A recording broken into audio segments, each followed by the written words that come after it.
Anger is not inherently bad. While anger pits in the stomach, the emotion itself is not inherently bad.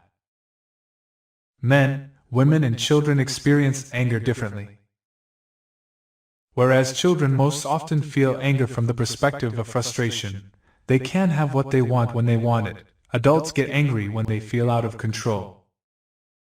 Anger itself isn't a bad or even a dangerous thing, but it always needs consideration. As with any emotion, understanding why it is felt is the first step to reaping its benefits.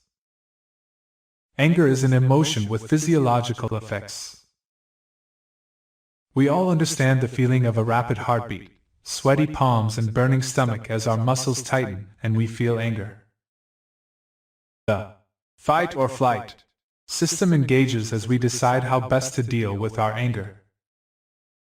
According to an article in Psychology Today, expressing anger is always the best thing for you.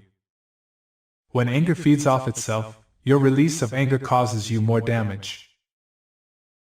Be wary of the cycle that wreaks havoc on your nervous system. One benefit of anger is motivation. When we feel that emotion that riles us up, we also feel motivated. At first, knowing how best to act is difficult, but in time the emotion of anger can drive us to create something innovative to solve a problem. While we can all relate to anger as a result of injustice or pain, we don't always realize that stress and taking on too much can cause angry outbursts. The body and mind sometimes work together to tell us we need to cut back at work or find more time to relax. Motivating ourselves to enjoy life more and stress less is one of the best benefits of anger. Humor can diffuse anger.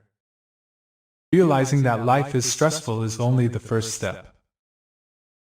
Actually, the realization is more like lacing up the shoes than even taking that first step.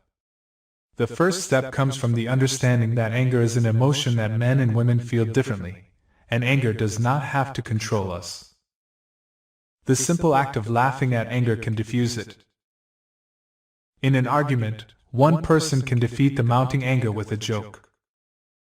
I wouldn't recommend a stand-up comedy act to diffuse a dangerous hostage situation, but when your coworkers can't agree on a project, trying to diffuse the situation with office antics can help everyone get focused. Uncontrolled anger and angry outbursts are linked to stroke and heart attack. When you just can't shake the anger, and it feeds off itself for too long, you will either find yourself making yourself physically sick, or your outburst can land you in jail. An article published by CNN shows a link between angry outbursts and increased risk for heart attack and stroke. Smoking, poor diet, and lack of exercise can exacerbate the effects of anger, putting you at an increased risk for cardiovascular events.